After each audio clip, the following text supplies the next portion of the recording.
Hey everyone, welcome to the 263rd episode of Just Shoot It, a podcast about filmmaking, screenwriting, and directing. This episode is brought to you by patrons Richard Yeagley, Betty Rezakova, and Avery O. Williams. I'm Oren Kaplan. And I'm Matt Enlow. Today we've got Craig Zobel on the show. He's a producer and director. He's done shows like American Gods, The Leftovers, Westworld, $1. He did the movie The Hunt, and most recently, he's here to talk to us about his new show, Mare of Easttown. It's a new HBO mystery crime drama starring Kate Winslet. It's super Heard cool. of her? Yeah. She was Titanic. in that boat movie. If you've seen Titanic, a lot of her. I've seen Kate Winslet. And it comes out April 18th. A lot of her. Yeah. So we dig in with him. He's got a really fascinating career. He also, in a weird twist of fate, he's got all these awesome dramatic pieces under his belt. You know, he went to school with David Gordon Green. He's part of that crew. I nerded out a little bit. It's a tiny bit embarrassing. And also, through a strange occurrence of events, he is the multiverse. He is the co-founder of the cult internet website, homestarrunner.com. So it's an interview filled with twists and turns. We talked a little bit about his movie, The Hunt, which had a decent amount of controversy stirred up and is a pretty bonkers movie. But also we talk mostly about, I think, his roots in kind of these emotional, dramatic stories. It's really great. Yeah, but what's cool about Craig is even though he's kind of known for a lot of these great performances and working with these amazing actors, he's done a ton of genre stuff. When I was at Sundance, actually, his movie was there, Z for Zachariah, which only has 3 actors in them, but those 3 actors happen to be Margot Robbie, Chris Pine, and Chiwetel Ejiofor.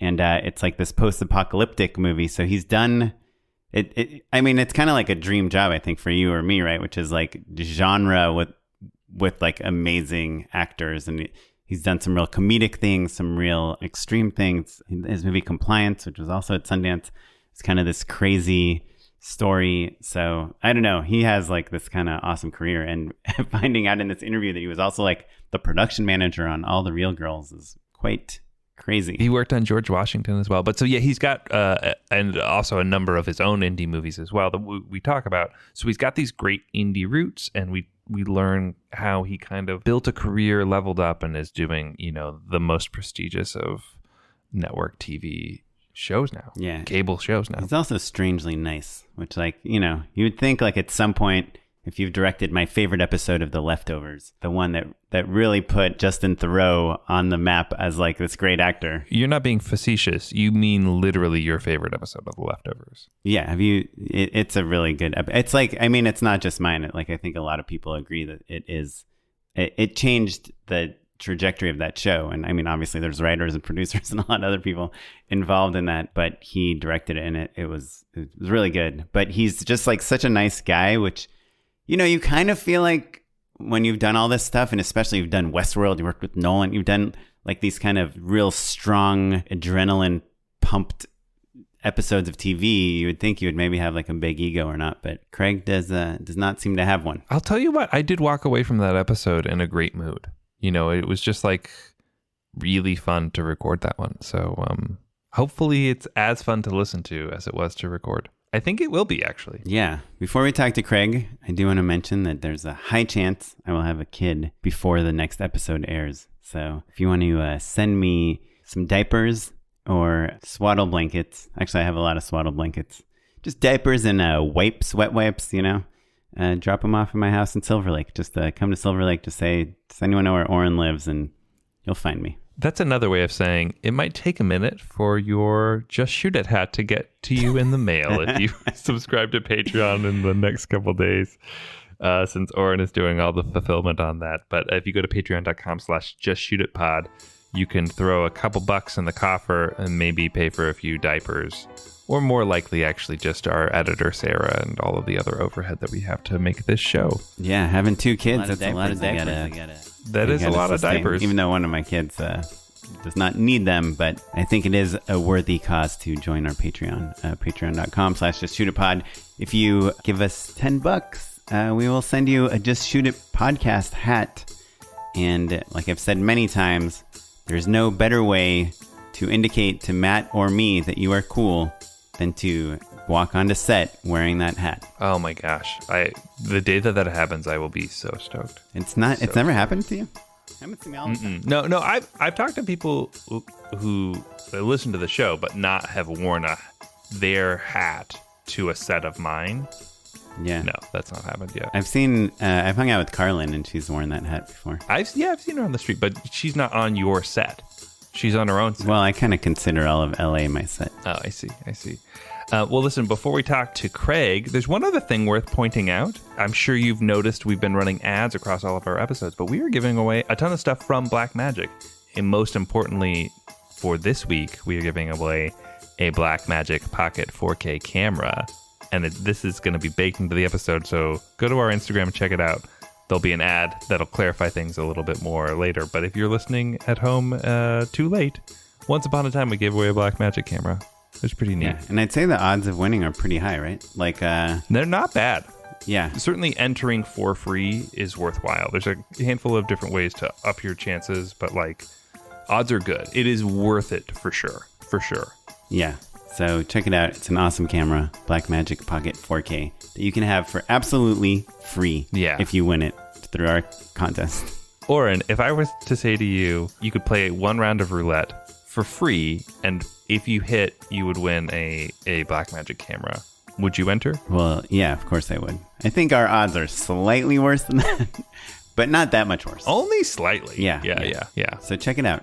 Go to our Instagram, instagram.com/justshootitpod, and look for the Blackmagic post, the most recent one, and we'll have all the giveaway details in there. If you want a more amped up, hyped up version of this explanation, stay tuned because I think an ad is going to start right now. Awesome. We'll see. Maybe not. And here we go with either an ad or Craig Zobel.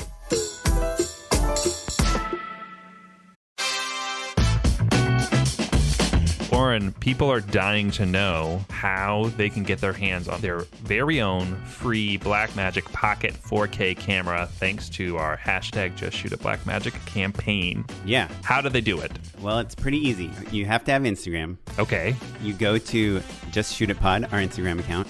You follow us, and then you find the latest post that says hashtag Just Shoot Blackmagic on it. It should be pretty obvious. It'll have a picture of the camera, and I will say, hey, this is the post, everyone. And it'll be a picture of the Blackmagic Pocket Cinema Camera 4K, an awesome camera that produces awesome cinematic images. And all you have to do is like that post and tag a friend of yours that you think would also be interested in winning this camera for free. And hopefully maybe they would like the show too. That would be cool.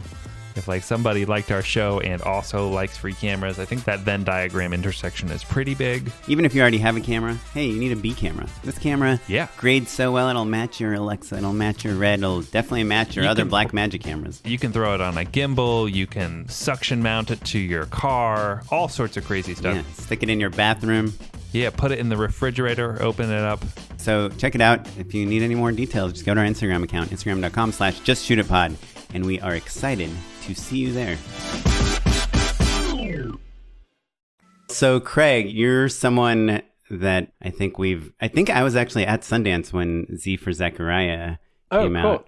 And so I think you've done so many things that we've all heard of, and we'd love to kind of hear where it all started. You grew up in Georgia, and then what happened? I mean, first of all, thank you. It's flattering to think that people have heard of me.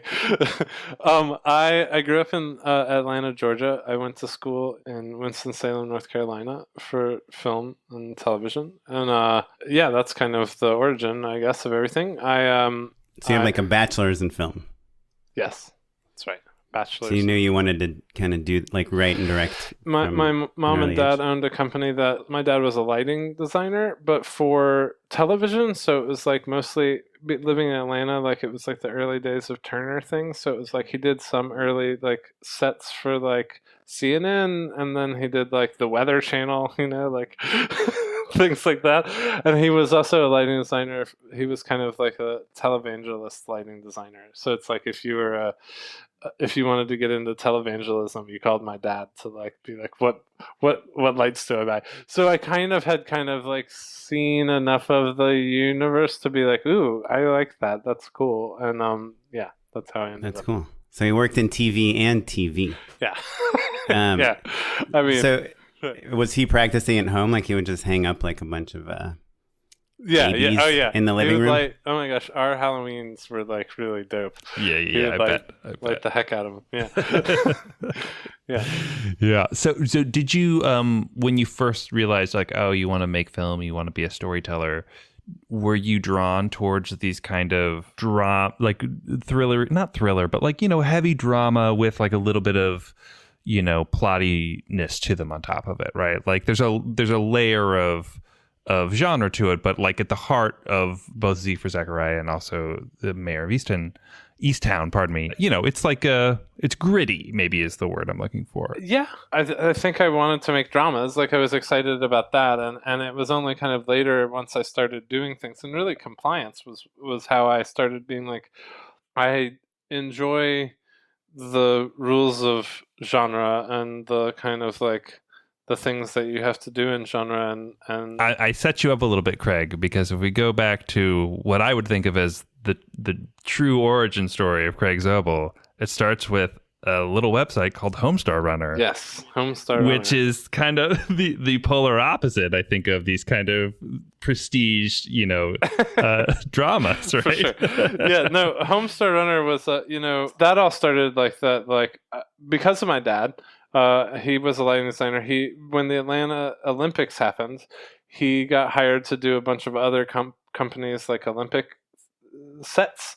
So like he needed a lot of hands, and it was like my first year of college, and I got hired, and then like two of my buddies, we got hired to hang lights for like the Australian television network thing with my dad. And so we were just together like almost every day, and we ended up, kicking around a bunch of ideas, and ended up like at one point going to a bookstore in the mall. We were like literally at the like novelty of like, when was the last time you went to a mall? And we went into the bookstore and somehow found our way to the children's aisle, and then somehow thought it was a good idea to like try to make our own children's book because all of them sucked that we saw in there. And so we made this little thing that we went to Kinko's and like made this like, homemade book, and gave it to our friends, and it just became kind of this called Homestar Runner. And it just became a thing that we bounced around. And then at some point, after college, we'd all graduated, and Mike had been a photo design major and was kind of like, I think I need to like, I don't know that I'm going to like do this for the rest of my life. So he like, Adobe company had made this like thing called Flash, which nobody really knew it was, and he was like, let's learn how to use this.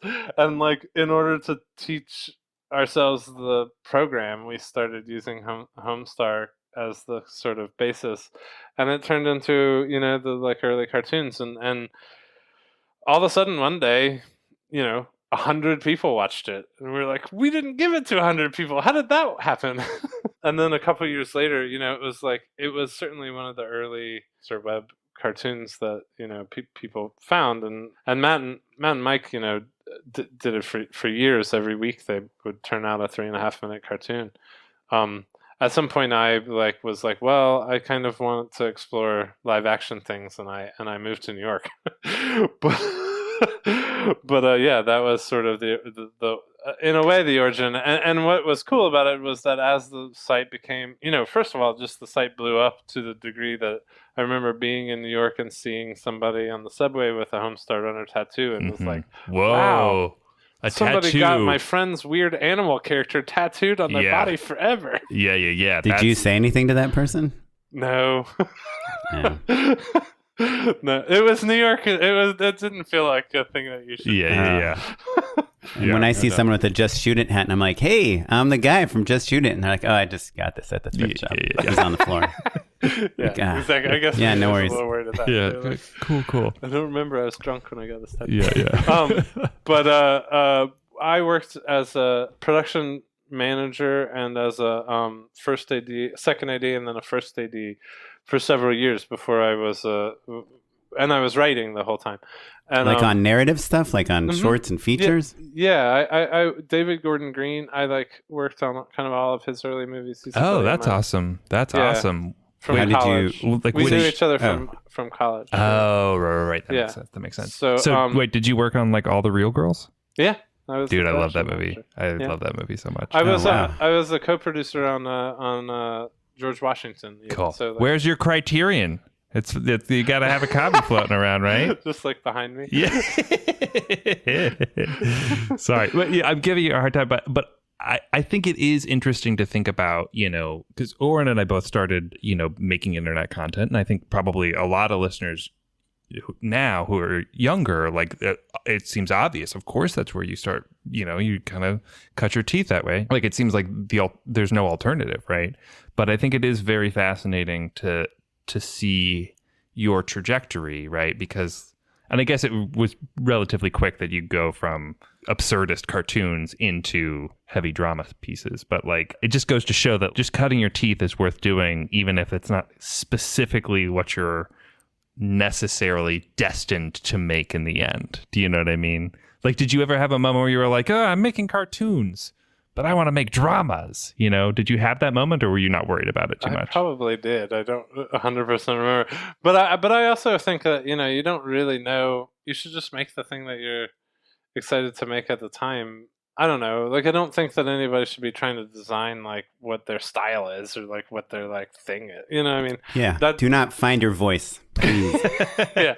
Well, you find it by making things, right? Exactly. Yeah. And your voice is like this. Sorry. But I imagine you like writing Homestar Runner too. Obviously, you're learning a lot about you're getting this kind of instant feedback, right?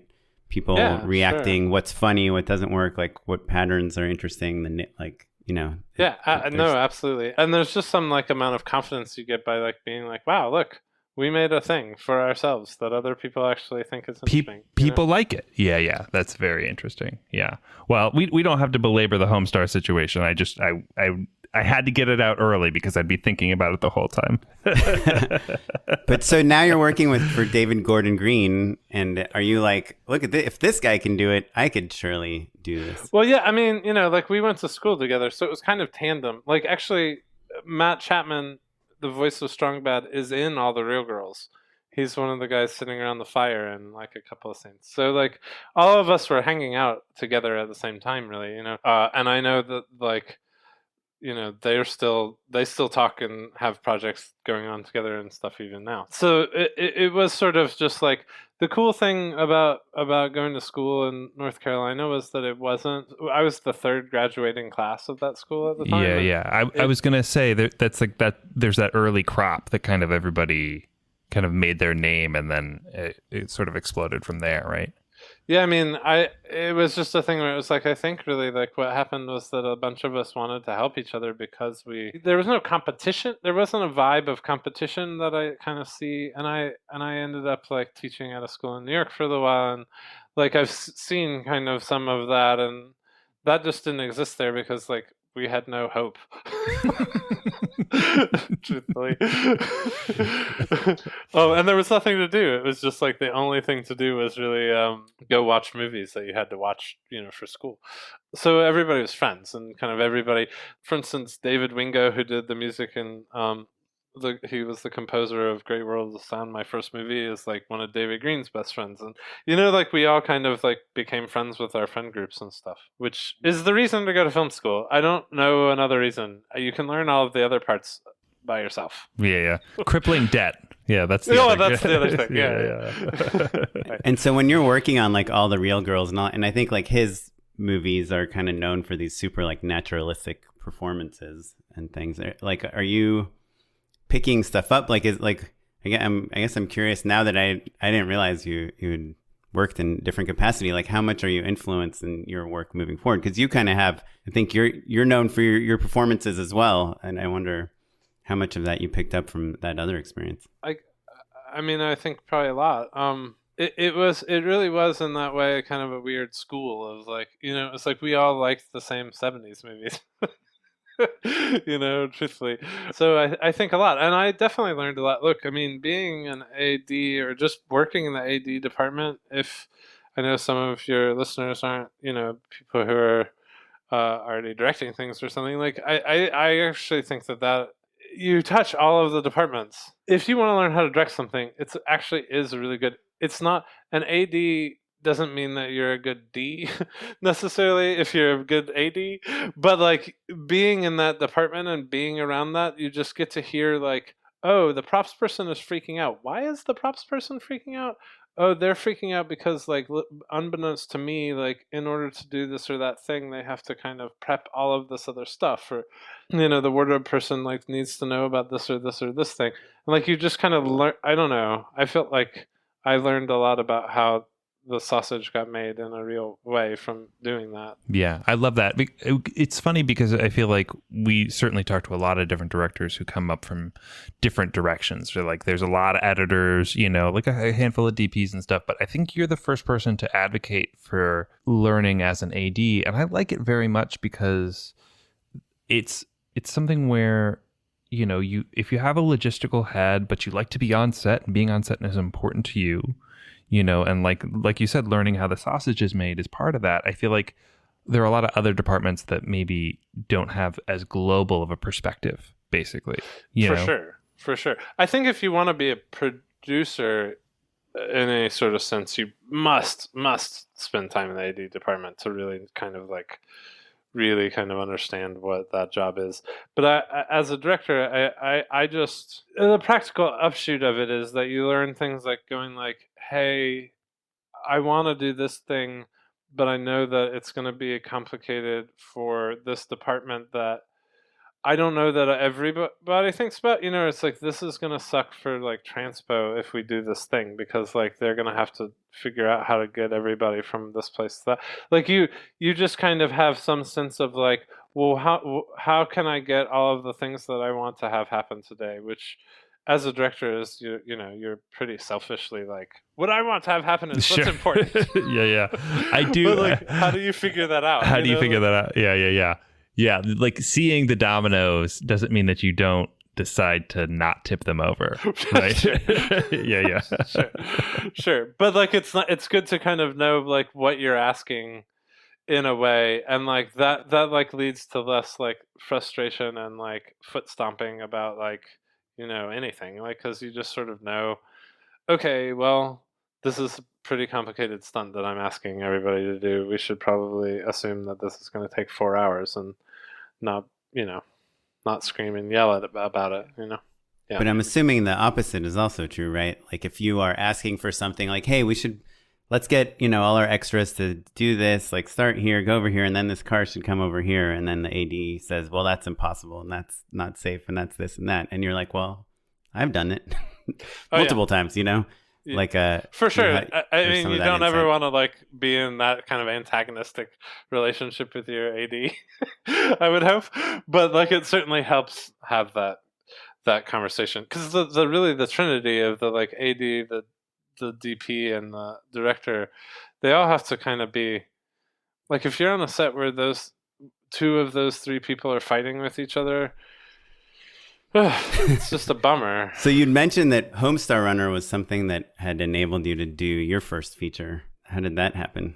Oh, right. So, Homestar got popular, and it was always free, and it still is free. It's the same as it always has been. It was a time period where like people were trying to get you to like subscribe to get to watch like a web cartoon and stuff, which just no surprise didn't catch on. So we didn't try to do that at all. We just made it free. And then we started selling t-shirts and stuff. And, I, at the point that it was all clicking forward and really like kind of burgeoning around 2000, 2001, those guys were doing the whole thing. And I was, I was in New York, so I was very marginal in the whole thing. But my little tiny piece of the pie helped me be able to make Grey World of Sound, which was a movie I'd been writing for a very long time and had been an AD. And I actually I was offered a job to kind of move up and become I wasn't in the union, which at that time was easier to kind of work and not be in the union in New York than I think it is now. You mean as an AD, you weren't in the union? As an AD, sorry. Yeah, as an AD. So I was a non-union AD, but I had like the call sheets to like become a union guy if I wanted to, and was starting to get offered those jobs. And I remember like one of those where I was like, man, if I take this, then I'm just an AD. And I was like, I'm gonna not do this, and I'm gonna see if I can make a movie with this small amount of money that I have and I just kind of begged everyone I knew to work for peanuts, and I had got to know a lot of good people over the years because I had been an AD. So it was like, hey, what are you doing? Sound mixer? What do you do? Like so on, Right. so on and so forth. I'm curious, but at this point, you already had, worked on some bigger movies, some kind of indie darlings, some other things. Did you ever think like, oh, maybe I can bring this to a production company in a studio or get it made on a bigger scale since you knew all these people? Yeah, I didn't feel like I knew who to call to give me money. I think I maybe kind of toyed with that, but that just didn't feel like that was actually going to happen. Like that felt like the kind of thing that you say to yourself, that's what I need to do. But like I was kind of at a true crossroads where it was like, do I want to be an AD or do I want to direct things? And like wanting to direct things, I think overrode the patience that I would have had to have to see if this person was down to give me money and have them say no after like 6 months or a year. I just didn't want to do that. I'd watched all of my friends do that and it just looked painful and terrible and slow, most importantly. Just slow. Well, right. Yeah. Like you've realized you're at a crossroads. You don't want to sit at that the thing that I want to do. Yeah. Because the worst thing would be to be like, okay, I want to be a director. I don't want to be an AD. I'll send this to an agent. And then they'll get back to me in 6 months. And I could have taken that AD job and I just sat in my apartment sad for 6 months waiting for them to say no. Right. I mean, it is that weird kind of conservation of energy that I think you guys have talked about on your show before. Like just in terms of like, you're always trying to figure out how do you move your thing forward while also just working in order to pay the rent. And it was like, I had made the choice to stop working and stop paying rent. Paying rent. Stop that part. I was like, okay, this is the time that you have to jump in order to do it. And I could have had better resources, I'm sure, had I done it a different way. But I was just like, I think I just felt really strong about the idea for the movie, and I was able to convince enough people to kind of like want to do it. And like my hopes for that whole thing was very simple. It was just like, if we got into Sundance, then it would be a dream come true. I don't care about anything other than that, and it's like, it did. So that was fun. Yeah. It turns out you cared about more things than that. And then all of a sudden it's like, actually, if it gets distribution, I care. And then it's like, and then if it gets, whatever, like if it's well reviewed. And I actually like kind of did have an emotional crash after that movie because I hadn't really set myself up for anything other than just like doing one movie. And so like after it, and it was, I won a Gotham Award for Breakthrough Director for it, which was like, and we got to be in New Directors, New Films at the MoMA. I was like, I did everything I wanted. Sure. I like didn't kind of know what to do after that and was wildly depressed for several years. And this is your first movie, Great World of Sound, we're talking about. Correct. Great World. Yeah. I first love movie that, gets into Sundance. But the to me, the thing of like, oh, I did it.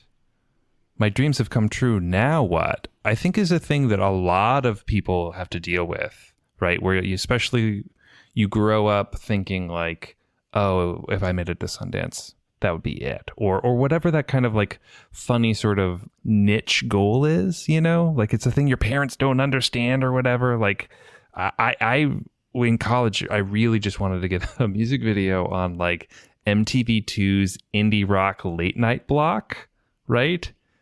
And when I did, I was like, well, what now? I hadn't thought past it, right? And that's obviously a much smaller goal than, premiering at Sundance. But still, it's just the same sort of thing of like, you don't realize when you're young that's kind of just like step one, right? You're at the end of the beginning. I really right? fell off a cliff. It was quite a like emotional time. And I wrote like things that like, I couldn't put together for one reason or another. I also like right after my Sundance, there was when the Writers Guild strike happened, which was it sort of like kind of stopped the industry for a while. I feel so bad for the people that were like went to Sundance 2020 because like I know their pain, which is like the momentum. It's hard to like regain the momentum in a way. Did you get like repped and kind of meetings and all Yeah, that I stuff? did. I got an agent out of all of that. And did you stay in New York? I did, yeah. And but it was like, well, actually, I went back to Georgia for a little bit. Around that time, I was real like not sure that I knew what I was kind of doing. And I had written like some things that I've looked back on and were like, these were fine, these were good stories, but I was very kind of like, that's not good enough, and kind of threw away a lot of work that I did. And I was involved in this thing called No Borders, which is done by the IFP, now the Gotham organization in New York. And I had this script that was all about, it was like a series of crime stories that was in West Virginia that everybody was like, nobody wants to, like, what is the opioid crisis? Nobody wants to talk about this. Like, they literally, it was like, that just will a never little be too early. interesting. Yeah. Yeah, it was just too early, and I couldn't get anybody interested in this. I had gone, like, my like soul searching had like at some point I had like spent like 2 months in a nunnery in like southwestern West Virginia, like meeting I people. didn't even know they let men in there. Well, it was like that was the only place. There wasn't any hotels, so it was like the only place that you could possibly like rent a room at all. And I had like done. I thought, like looking back, that was a pretty cool script, but I just sort of, I wasn't getting traction with it and felt pretty like bummed out. And I met some producers that were like, hey, that doesn't sound right for us, but we're looking for, if you have any sort of a thriller idea, we want a thriller. And I was like, well, I've been writing just because I'm sort of curious about it. I've been sort of toying with this idea, and I sort of explained the real life scenario in which Compliance was originally based on. And I had just read about this. It was a true story. And I was kind of like, in my brain, I'd always been like, how did that happen? What did those people say to each other? So I kind of pitched it to him, and he's like, that sounds great. Like, if you want to do that, we would totally, fund that. And it was like, all of a sudden there was a ticking clock on like getting this guy a script that I don't think I probably could have gotten out of my depression. And I also don't think I would have been ballsy enough to make that movie had I not been like in a place where it was like, well, this is going to be an art project, and then after that, I'll just go be a graphic designer or something. It's like maybe right. Matt Chapman and Mike Chapman will have me back. But that's sort of how I made Compliance. And this person that told you they wanted a thriller, did they say, here's like an advance, or here's some money to go write it? Or was it just like, oh, that sounds interesting, go write it?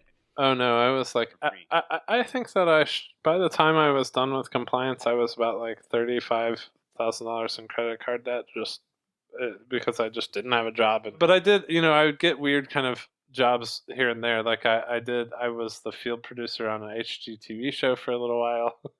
Like I did little things, here and there. But I think that's worth pointing out as well, though. It's like there's that feeling of like, well, I just made a movie and I went to Sundance and stuff. Like, I should be rich. Oh, I guess I should take this field producing job at HGTV, and that's okay. Do you know what I mean? I think it's kind of, that's the premise of the show, is like, you have to survive somehow, right? So like, there's a lot of things that we gloss over that you don't bring up in interviews that are like, no, this is how I survived while I was making these other things, There's no correlation between like number of deadline article mentions and income. Sure. Not at all. Zero. Totally. Zero correlation. Yeah. Well, I'm looking at some random website called thenumbers.com, and it says that Compliance, the production budget was $270,000. Does that sound right to you? Yeah, I think it was, I want to say it was maybe a little more than that. It was probably like 300,000. And so again, I went from like $84,000 for the first movie to like $300,000 for the second movie. Not a lot of money. I know. All of that was like, Great World of Sound, for the amount of money that was like, was pre HD video. What did you shoot that on? On film? Well, we shot some on video because there's this like documentary kind of element that we shot. It's about like a music producers. You can get it on Amazon Prime. It's about these guys who are music producers that like basically work for like a shady record company where like people come in, they put an ad in the newspaper and say like, record company, come to your town 1 weekend only. Do you have what it takes to be famous? Right. And then that's how Rebecca Black got her start, right? Friday style. Right. Exactly. Right. But it's like, obviously it's like, mostly it's like you come in and it's like, Oren, I'm not going to lie. I have heard some really good people today, but I think you really have what it takes. You really have it. your demo is not great, and we're going to have to redo that, and that's going to cost some money, a couple $1,000s. But once we do that, it's going to be a real hit. And so we shot all of the times where there were actual people coming. We put real ads in the newspaper and had real people come in and talk to our actors, and had our actors like sell them until at some point like the actors would like with a hidden camera, or you just had people. Yeah, with hidden cameras. Oh wow. Yeah, and so, but it was done in a way where we built a set, and obviously, as in terms of like, at some point we would stop and be like, "Don't ever answer these ads again. Here, come backstage. Look, there's all these hidden cameras. Do you want to keep going? Do you want to still be a part of this movie?" And they're like, "Oh, a movie? Yes, I do." So that stuff we shot on video, but most of it we shot on 16mm film because that was what you would do. That's what a real movie looked like back then. Yeah, wild. And Pat Healy was in that, which is kind of like the easy way into Sundance, right? You just put him in your movie. Well, I mean, I want to say that maybe it was one of the first movies that he went to. There you go. You're paving the way. And then, so for compliance, was it hard to get like Ann Dowd? And was Dreama Walker, had she done much before then? Was that this kind of a breakout? Ann was kind of famous in the theater world in New York, but hadn't been on too much film and television stuff. And Dreama the same. Pretty much everybody in that were just great New York actors. So well, awesome. I feel like we could dissect your early career for 3 or 4 more episodes, but I think we should fast forward to your current show, Mare of Easttown, right? Because I did want to talk a little bit about, you did a ton of episodes on this show. I'm curious to learn a little bit more about your approach to something like this big. There's a lot of episodes that you're dealing with, and you were also producing director on these as well. So like you kind of, it's a whole season of television basically that you're kind of keeping tabs on, right? Talk to us just a little bit about like your initial approach. Like how do you tackle something this big? Yeah, well, it's kind of interesting. I had actually done, Mare of Easttown is like 7 episodes, and before that I had done this show that's on Paramount Plus called $1, which I did all of the episodes, all 10 episodes. It's a crazy thing to do. I wouldn't really advise that it's a good idea, but I did it once, and that's sort of how I ended up being the guy that did it again. Now maybe after doing it twice, I feel kind of confident that I like know how to do it, but it's kind of a bonkers thing to do. TV is different than film in just a million ways. It's also very much the same thing. But the trick with this one was Mare of Easttown is about Marion Sheehan, who is this police officer in what they call the collar counties around Philadelphia. And Kate Winslet, she was the most famous high schooler. she got the shot in the basketball game that everybody remembers. But then after that, her life has kind of been shit. And she gets involved in a murder investigation. So it's essentially an HBO murder mystery, but it also has this kind of real like naturalistic human drama to it. The truth of the matter is the genre part was the hardest thing to do out of order over the course of 7 episodes with a pandemic in the middle pausing you for a while. It was just like, wait, when does the audience know that thing happened? Like, wait, so you started shooting pre-COVID and then you kept shooting during COVID? We went down on March 13th and then in around September, we went back to work. So we were an early kind of TV show to go back. Yeah, so it was wild. And it's based on is it based on a book? Or it's actually, I appreciate you saying that because the goal is to try to make it feel like it's based on a book. It's totally original. Funny, yeah. It does genuinely feel like it's based on a book. Yeah. Yeah. And I saw the first 2 episodes. Which I really enjoyed, and the second episode I finished at like 1 a.m. last night, and I was like, should I keep going? Because the end, it's like a mystery thriller. Sure, you want to know what happens every episode, something happens, and you really need to see the next episode. I couldn't quite tell. Does it take place now? That's interesting you said that. Yeah, it takes place now. Those areas are like, unique places, and so like those areas, it's not supposed to be period. It is contemporary, but when we went into all the locations that we wanted to go to, we were like, oh, this is not what I expected. And there's layers of history, right? Like there's like, it's like, oh, this place was decorated, in like 1988, and then they like got that new couch in like 2004, and then like that, and then they were good. The Peloton over there, you know, sure. they clearly got the other day or whatever. Yeah, right. It does have a kind of timeless quality to it, and I'm only asking because like I know like a movie like Nomadland is based on a book which did take place a few years ago. So even though it kind of feels contemporary, it's a little older. But if you're making a show now, like my friend works on The Connors, you know, the ex-Roseanne show, and it is fully 100% aware of COVID. You know, it takes place in a world where COVID exists. We had this big debate. Yeah, we had this big debate. I mean, we were shooting out of order. We were cross-boarding the entire series. Like, so we didn't have like 1 and 2, episode 1 finished or something. Like, we had parts of 1, parts of 7, parts of 4.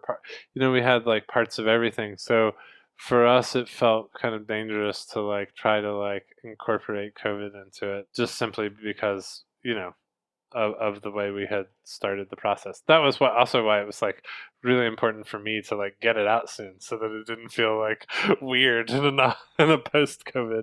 Well, but if the intent is to make it feel like it's kind of based on a book, then you kind of have to. You don't even have to worry about that. Well, and I feel like the shelf life also is different too, right? Like I think, you know, especially now that there's these streaming services and stuff, an HBO show you can discover 2 years later. Right. And if it's like rooted in such a specific moment in time, then the question is not, oh, is the story good? It's like, oh, do I want to revisit that part of my life again? And in the case of COVID, the answer is most likely no, you know? So. Right. Yeah. Right. It's like nobody wanted to watch a 9/11 movie forever. Yeah. Right? Yeah. Like, they kept trying to make them, and it was always like, it was like, oh, are we going to do this? I guess so. I don't know. Yeah. I'm curious. You had mentioned earlier kind of the rules of genre, and you know, I think of The Killing, like when I see your show, which is like I was like a huge fan of, and really reminded me of that same feeling with like some red herrings and some twists and turns and things like that. Like what in your mind are some of the rules of this genre that keep people glued to the TV? You know, like what's your how do you think about that? I think I constantly think about whether or not the audience should be ahead of the characters in this or that scene, or whether the audience should be behind the characters in this or that scene. And you think it's obvious from the writing, but there's sometimes where you're like, well, like I think we were constantly on set, like still like, no, this is actually suspense, like they should know. Or no, this is actually surprise, like they shouldn't know this beat. I feel like that's and I mean, only time will tell whether or not we got it right. Like, I think that we made good choices, but like, you know, that's really a thing that you have to wait until people start watching the show and tell you. But that's always, for me, it's just like, is the audience ahead in this beat, or is the audience behind in this beat? Well, and even with a mystery, there's also that tricky thing of like being mysterious versus being unclear. Right. Oh, you nailed it, Matt. I mean, that is the problem. Like, the problem is when you think you're being like cool and sneaky, and actually everyone's like, what's happening? Like, I don't get it. Let's see what else is on. Yeah. Well, also there's this thing that's very specific to these like murder mysteries, which is that you are setting up a lot of potential suspects, right? Like even in the scene, you know, before the crime happens, I'm sure like your lensing, the music, the editing, like what insert shot you decide to stay on for an extra second is important to remind the audience, well, this guy was looking at her in a weird way, and this girl had this planned, and this, you know, adult had, you know, told her not to do something, and like how you balance the edit. I was about to say the edit is where all that stuff happens, though. Like, I found that it's funny because, like, you can have the screenplay is going to have a million, like, guideposts. Like, there was absolutely things that we shot 2 ways. Like, where it's like, be suspicious, be totally innocent. You know, like, in terms of the performance of the actors, you know? And then the actors all knew who did it from the first day, like, kind of. It wasn't like like in the Scream movies or something. They right, like, just not don't give people. away. Yeah. I mean, I've worked in scenarios that are kind of like that before. I always feel a little bit like, well, I trust that they're good actors, and they'll like giving them as much ammunition as possible is useful.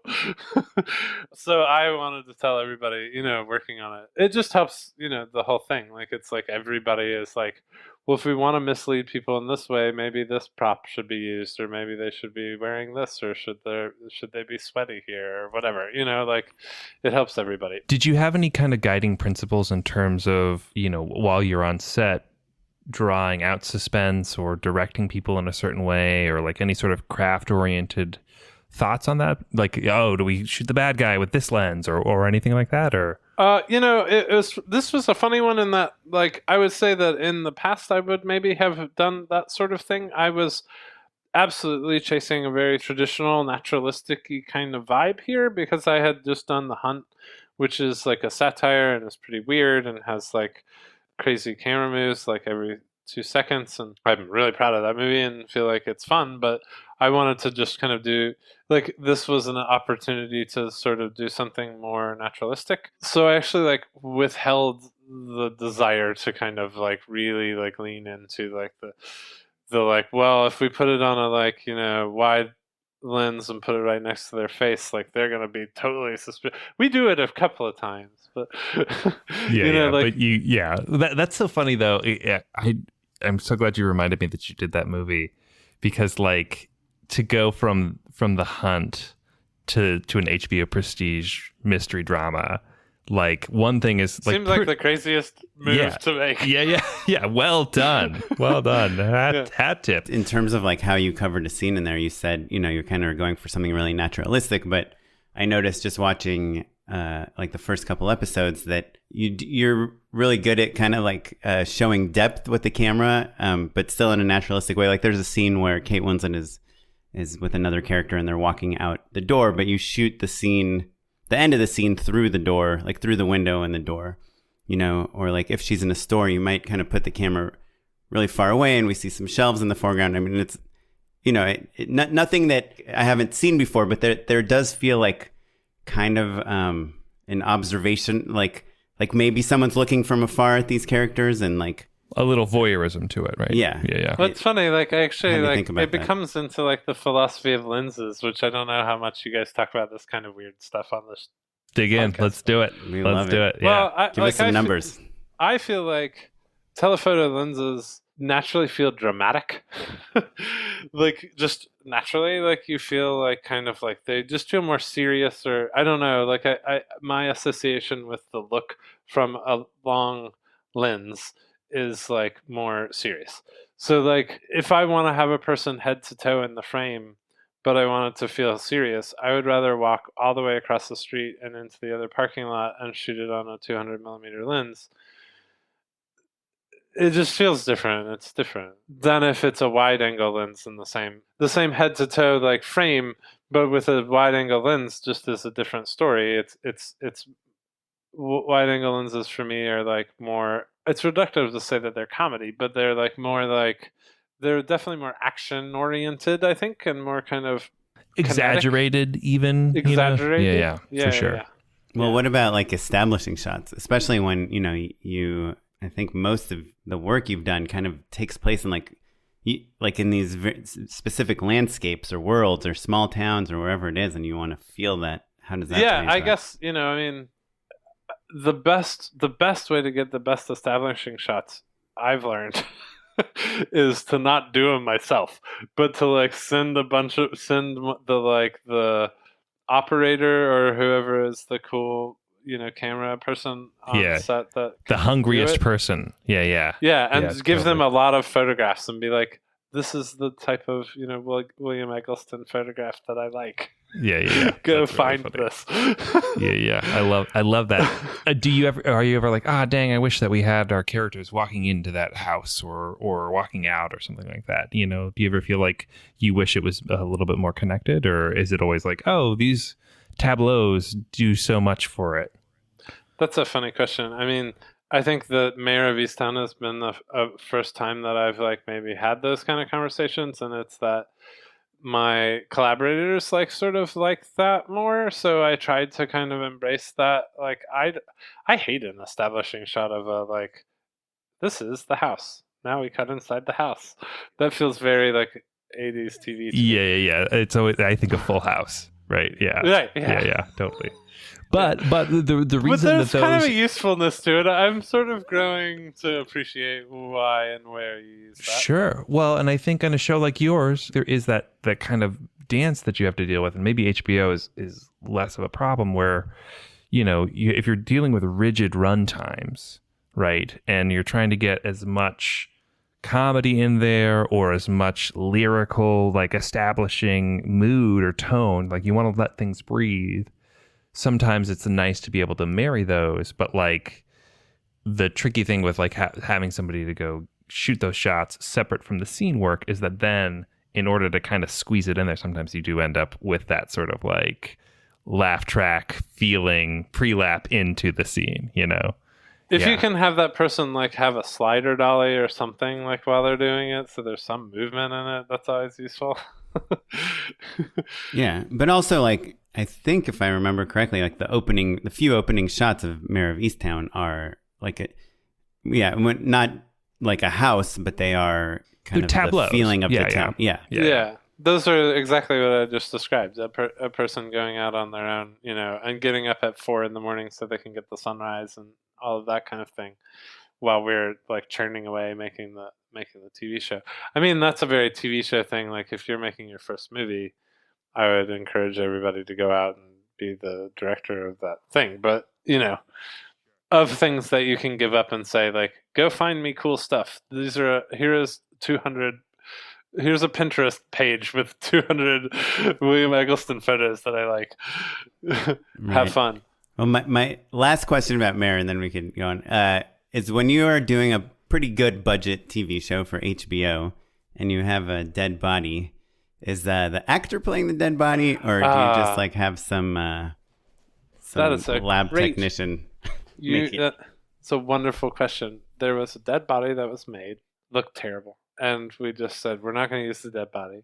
And then, like, in the scenario in which the dead body exists in that show, not to give anything away, but it's an exterior location, right? And it's like the winter. It's pretty bright too, there's not a ton to hide behind. Then all of a sudden, that there's going to be a dead body outside in a bright scenario. You don't want to use the bad looking dummy. So what do? You build part of the outside set inside, and you comp things in and do like visual effects, and that was a crazy thing. And like you like figure out how to kind of do it with visual effects and prosthetic effects, which was a new one for me. I'd never done. I was quite inspired by seeing the behind the scenes for Parasite. Sure. I was just like, wait, all of the things in that house are just like made up? That's not real? Just for people who haven't seen that video, like there's a handful of really great behind the scenes videos where you realize that most of Parasite is a VFX shot, but it's all relatively invisible. It's like sky replacements. That house doesn't really exist. It's like, they're comping everything's a comp shot basically. Hundreds and hundreds of them. Yeah, I'm not exaggerating. The majority of the movie has a VFX shot in every frame, basically. Yeah, it has to be 70% of the movie. Yeah. Well, this is the guy that made Snowpiercer, so I guess it's not that surprising. But it is surprising when you see the movie. When you're like, this is just a shot of a house. Yeah, but like nothing is like a train at the end of the world. You know what I mean? Like it's just a house. We kind of did some things on Mare, which were like me being pushed out of my comfort zone in visual effects world of being like, oh, you can do some things like this in visual effects. I haven't seen Z for Zachariah, but that's like a post-apocalyptic, right? Like it's 3 people. Yeah, but it has like maybe like 4 or 5 effect shots. I mean, there's not much visual effects in that movie. How did you portray emptiness, like the empty world?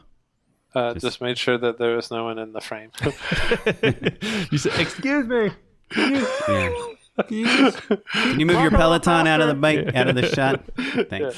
Well, I do. Since you brought up Hunt, I think it is worth talking about a little bit because that was a movie that was like pretty controversial, right? Like. It kind of like they were maybe going to release it theatrically and then they decided not to. Can you kind of refresh my memory on like the seesaw back and forth of the story of that film just real quick? Yeah. So, it's based on that old story, The Most Dangerous Game, essentially, which is, like people hunting people. It came out of like me doing The Leftovers with Damon Lindelof and Nick Hughes. After doing that, we had so much fun working on The Leftovers together that they were like, they kind of wrote it with as a like, hey, like, let's write this thing as like a Blumhouse type movie, like The Purge, and see if and have Craig do it. And I was like, I'm game, let's do it. And so the premise is essentially a people hunting people movie, but it has kind of like a QAnon kind of element to it, and it's all about sort of like a bunch of very rich sort of liberal elites who have been doxxed and kind of exposed, and taken down by like a fake, news story, decide to get revenge. And it was absolutely a, commentary on all the things happening.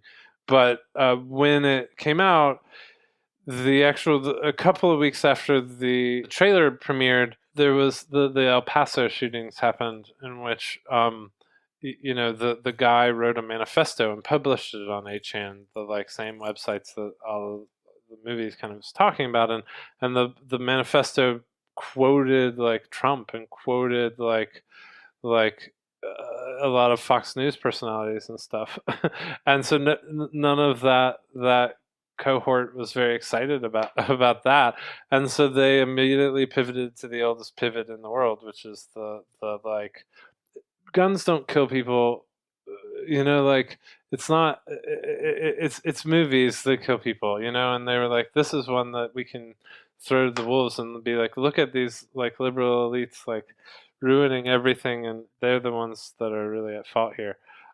So it became a thing that I don't think any of us anticipated it becoming. We knew that it was like, we were like, it's supposed to be a cheeky. The reference was an early Sam Raimi movie. That was like my reference. I was like, I want to make Evil Dead 2, but like this, So it wasn't supposed to be really serious at all. Sure, like, not at all serious. No zoom, no 200 millimeter lenses. Yeah, exactly. No, exactly. There are no 200 millimeter lenses. Yeah, I bet there's a lot of 18, right? Yeah. It's like 18 millimeter close-ups right there. For sure. Actually, yeah. Like, yeah. But, it was supposed to be tongue-in-cheek and silly, but then it got kind of like twisted through this like thing, and eventually Universal was scared to release it at the time, which was a shame, because I actually think that more people would have been curious to go see it if they just released it when it came out. But I understand. I mean, there was like legitimate concern that people would like go to a theme park or something, like we just didn't know what was going to happen. And so I ended up the subject of death threats and all sorts of crazy things. It was very weird. And if you've ever seen the movie, it's like so not sure. Yeah. It's really not that movie. It's funny that Evil Dead 2 is like the reference point, because like it is meant to just be bonkers. Like the idea that someone would take it, or even that you would be worried that someone would take it seriously as like an indictment on things. Not that it doesn't have something to say, but like it's supposed to be a fun bonkers movie, basically. And so it must have been a real surprise to realize the movie within the realms of what it was. I feel like kind of speaks for itself, and it is. But like, people were able to kind of frame it in a way before anybody knew what it was. Troublesome and hard. But it was. I'm like I said. I feel like I can't wait for people to see that movie. Stand by the movie. Yeah. It did well. It kind of found an audience like when it was ultimately released on VOD. It kind of was in like the middle of the pandemic. So I have a careerist sort of question, actually, because we were joking a little bit earlier about like, oh, you did this crazy movie and then you did, an HBO prestige drama.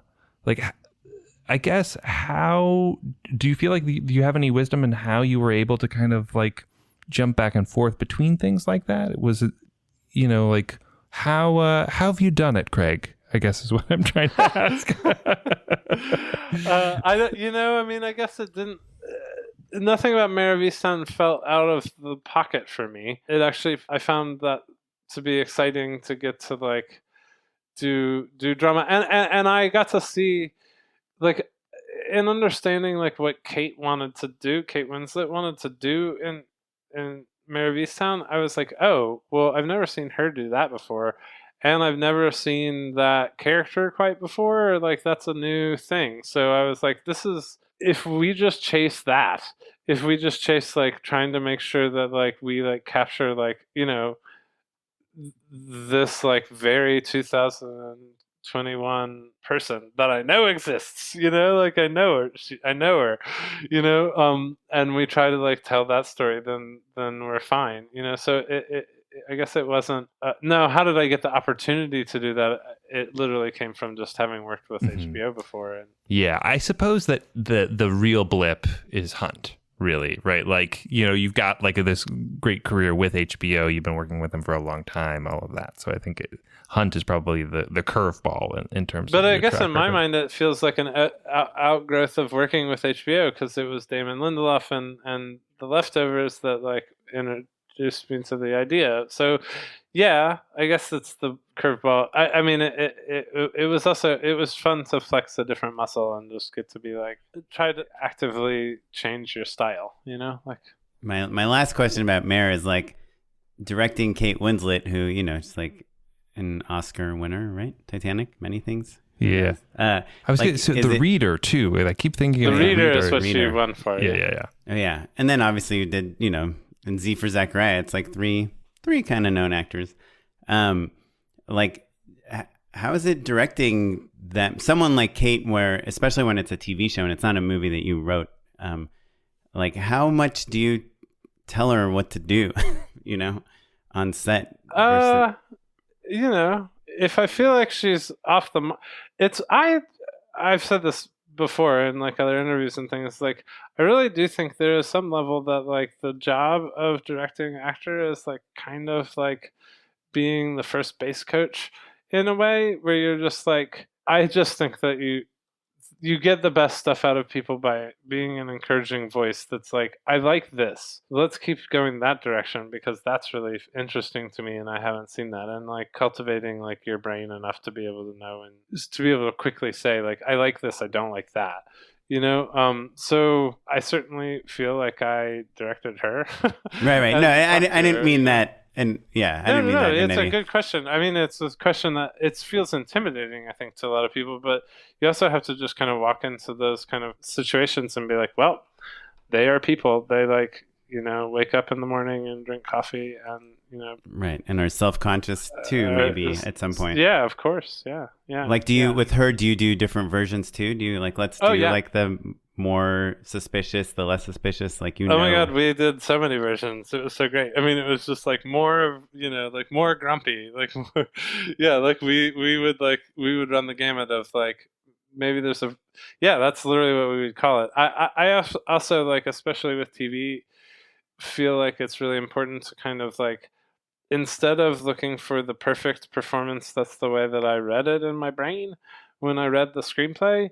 It's just important to like have people try stuff with different intentions, where it's like, okay, now try it as if, they're not going to give you the answer, or like, now try it, as if like they're your mom and like you're kind of scared to tell them that this, like looking for like variations in like intent with the lines, because especially with something like a murder mystery like this, it's like you end up in a place where you're like, we actually need this person to be on the back foot there and not really confident, or you know what I mean, something like that. Yeah, you're tuning the suspense of it all, the mystery, like where people are and what they've picked up on. And then the edit room, you can use either one of those, you know? Right. Yeah. There's this sequence with Kate Winslet and this character Tony where you don't know if she's like scared of him or just like dismissive of him, and I really like that sequence too, because I can't imagine like if I was directing it, like, oh, maybe, I mean, it feels very scary, but she doesn't feel very scared, and like maybe I would be too chicken to not play like that exact Well, emotion, we probably have the other version of it in the edit base. You know what I mean? Like, this was the most interesting one at the end of the day, Yeah, that's awesome. Follow up on that. How many cameras were you rolling? 2, mostly 2. I feel like more than 2, it's like a mess. Sometimes, like, More than two, like you're in each other's shot. Yeah. Sure. And does HBO, do they have opinions on what camera you're using and what lenses and stuff? No, not that I know of. I mean, there's a certain resolution you're supposed to be and stuff. Netflix had opinions on that, I think. What did you guys shoot on? We shot this on the Alexa, the big format Alexa. Oh, the LF. fun. Yeah. Actually, on that final question, we talked a lot about the naturalistic lighting, right? And I was trying to tell, like how much is really present there, right? If you're shooting two cameras, are you lit 360? Is it sometimes no? Yeah.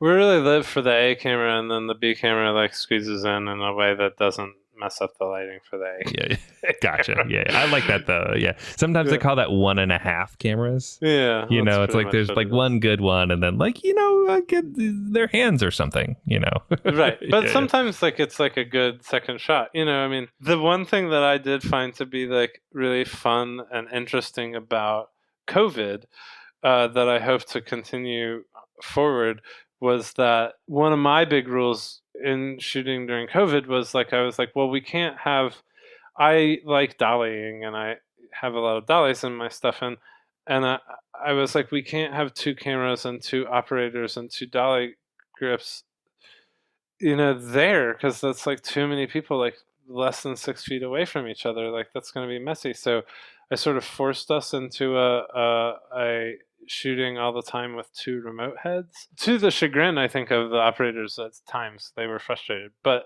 I felt like that was the safe thing to do. So you still have a dolly grip, but the camera is on the remote, and the operators. The operator's using a operators in LA, and you're shooting in like it's like a drone operator. or at He's least in like VR. Outside. Yeah. That's cool. He's at least like in the corner, which is it's not that unusual, but it was to have two of them on set every day is kind of a thing, But what was great about it was that you could actually put two cameras in times that you weren't using the dolly. You could put you could get the like close up and the over the shoulder shot, and actually like be tight enough for those to work, because usually there's human beings in the way, so like that one shot is always like really wide and doesn't look as good.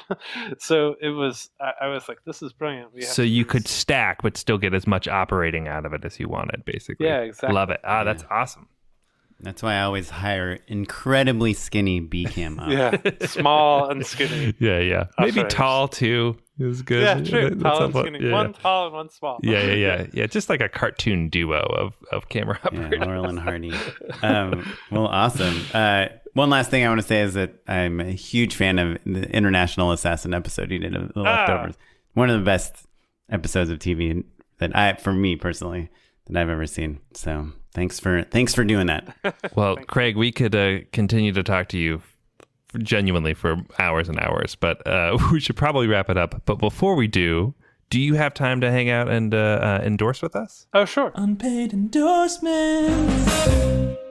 Well, I will kick it off with on the previous episode. I mentioned to Oren that I keep a list of potential endorsements because, I always end up grasping at straws. And I only had one the last time, and it just said The Box.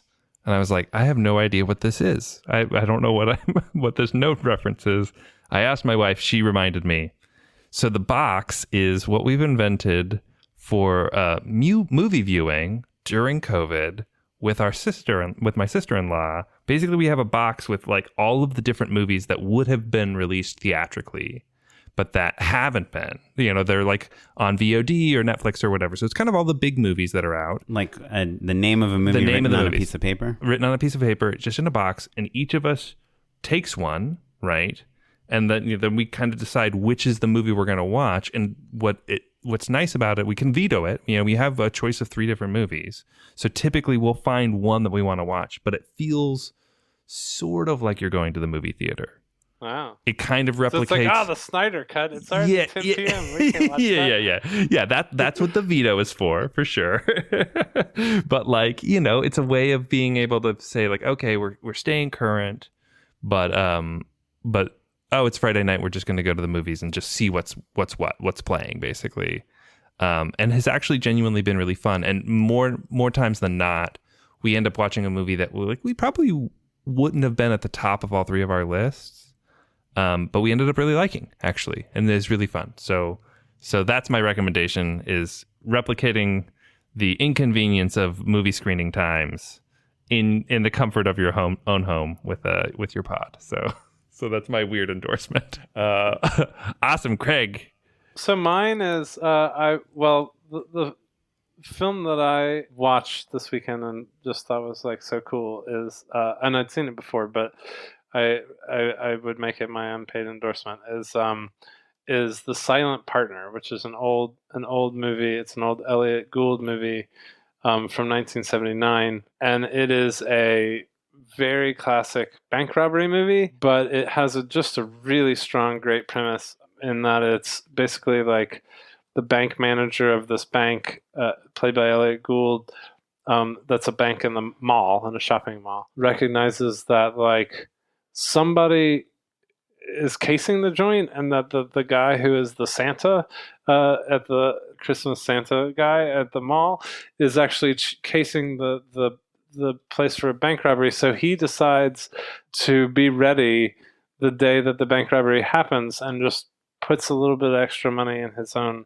briefcase. And then the Christopher Plummer plays the Santa in a very weird role, a very weird Christopher Plummer performance. And he recognizes that there's more money that was said has been stolen than he actually got. Like the news is like the thief got away $50,000. Yeah, and he's like, I've got 10. Yeah. Exactly. Cool. So like then it becomes this like other kind of that's great crime movie. That's great. Great. It's just got like 1970s Elliot Gould, who is one of the coolest dudes. Yeah. In the world, so. That's great. That sounds so good. So cool. Yeah. I feel like sometimes you hear that like a premise, these premises are like a dime a dozen, like that's not what makes a good movie. And then there's just like a really amazing premise like that, or like Portrait of a Lady on Fire. The premise for that is just so you're just like, okay, fascinating, Yeah. That you're like, yeah, that's a good movie just from the premise. What was the name one more time? The Silent Partner. Oh, right, The Silent Partner. 1970. Right. So the bank operator is the silent partner in this. Correct. Yeah. That's great. It's Daryl Duke, who's like a Canadian director, didn't make that many movies. Curtis Hanson wrote it. Oh, cool. Before he was a director. Awesome. Yeah. It's very cool. Mr. Kaplan, what you got, sir? Yeah. Do you guys know about the Everything But the Bagel seasoning? I think you may have endorsed it before, but that's okay. Guys, I'm doubling down on this. Yeah. Not doubling down. I've turned so many people onto this seasoning. They have it at Trader Joe's, but I think they have it at a lot of different places. Like my mother-in-law in Ohio, she has found it at like Aldi's or something. Yeah, I think there are knockoffs of it for sure. Yeah. But it just like transforms anything you put it on. Well, so let me. So for listeners at home, it's like literally what it sounds like. It's like dried onion, poppy seeds, sesame seeds, all the stuff that's on everything bagel, and but salt. Just as its own condiment. What do you it's like put what's it on the outside of an everything bagel, except it's without the bagel part. Let me tell you, my main use for it is when we order bagels. We'll get like a couple frozen bagels, and like sometimes they'll be like, we're out of everything, and I'll be like, it's fine. And then I just make my own everything bagel, but I don't know what to put it on otherwise. Well, so that's like the number one thing is you get someone is an idiot and buys like a plain bagel and gives it to you. You put cream cheese on it, you put the everything but the bagel on top of it, and it tastes like an everything bagel. But then you can put it on eggs. You can put it like in a tomato soup. I mean, you can just stick it anywhere that you would put salt, but you want like a huge blast of flavor. And it's everything but the bagel. It's like changed my life. And when we run out of it, it's not pretty in this house. Yeah, everything but the bagel. Trader Joe's is where I get mine, but you can get yours wherever bagels are not found. Did you try Jeni's ice cream had everything bagel ice cream as a flavor? And I'm not into that. Like they discontinued it. It's supposed to be stuff. Great. It's supposed to be like a cream cheese sort of base, and then like little flavor pieces in there. But they've stopped making it, so I've never been able to try it. I will throw in just one more endorsement related to Jeni's ice cream that I just did this week. Is if you ever want to send someone a thank you gift, and it's not, you don't want to send them like a bottle of wine or like a Starbucks gift card, you can mail them Jeni's ice cream, and it arrives in like this cooler box. So I just sent someone like a thank you gift, Jeni's Ice Cream. And I think it's like, imagine opening your door just like at 3 p.m. and there's like 5 pints of ice cream there. It's like, I don't know how you can make someone happier. Wow, you roll large with the 5 pints. Yeah, yeah, boy. It's kind of, so that's $19 just for the shipping. So you're like, well, so you might gotta as well. do a few. But it's, I mean, I wouldn't just like send this to like my mom or something. It's someone that I felt like I really had owed a great debt to. Yeah. Someone that had hired a hitman, and he did an amazing job. Yeah. So awesome. The Jennies. Well, cool. Craig, are you on social media? Do you tweet? Do you Instagram? I have a Twitter that I am vaguely active in. I have a very unactive Facebook page and somewhere in the middle Instagram page. So, yeah, I'm Let's around. see. At Craig Zobel with a white check Twitter mark. is the way to like do it. Yeah, holler at me. Yeah, there you go. Well, thanks, man. This was so great. After you're done following Craig, if you want to go ahead and follow. And after you finished binging the Mare of Easttown. That's right. Which actually will only come out 1 episode a week, right? Because HBO. That's right. So yeah, so okay, so don't binge You'll it. have Just time in between. consume it. if you're catching up on episodes and this episode you're not listening in real time, go ahead and binge it. But you can keep track of all of our episodes and all the other stuff that's happening on our show by following us on our social media at Just Shoot a Pod across all social networks. And you can follow me at Mr. Matt Enlow. And you can also email us at justshootitpod@gmail.com if you want to ask us about Craig, what he's like in person. We'll give you all of the dirt. You can follow me. I'm on Twitter at SmiteyPyleg and on Instagram at OKaplan. This episode was edited by Sarah Weirda. Our social media manager is Derek Aiello. Our consulting producer is Ali Kornfeld. You're listening to the Free Music Archive and the artist Jahzzar. And thanks. We'll catch you next time. Thanks, everyone. Bye.